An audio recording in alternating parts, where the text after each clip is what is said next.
Pemirsa, Presiden Joko Widodo meminta jajarannya untuk menyiapkan skema khusus terkait kepulangan puluhan ribu pekerja migran Indonesia.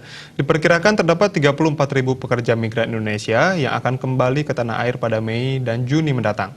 Ratusan diantaranya berasal dari Bali. Kepulangan pekerja migran Indonesia diharapkan betul-betul berjalan dengan baik di lapangan. Pada bulan Mei dan Juni 2020 ada kurang lebih 34 ribu pekerja migran Indonesia yang kontraknya akan berakhir.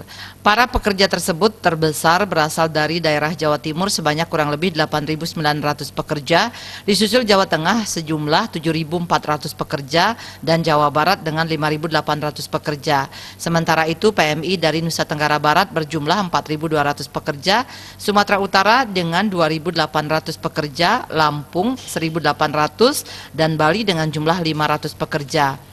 Proses kedatangan naker migran di pintu-pintu masuk yang telah ditetapkan, diantisipasi, disiapkan, dan ditangani. Pergerakan sampai ke daerah juga perlu diawasi.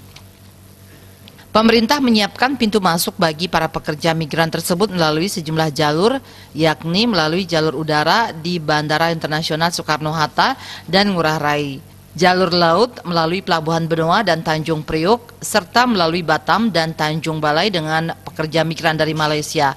Skema kepulangan mereka harus melalui protokol kesehatan yang ketat dan diikuti dengan kesiapan fasilitas karantina yang diperuntukkan bagi para pekerja migran Indonesia tersebut. Protokol kesehatan yang ketat diperlukan dengan memobilisasi sumber daya yang dimiliki.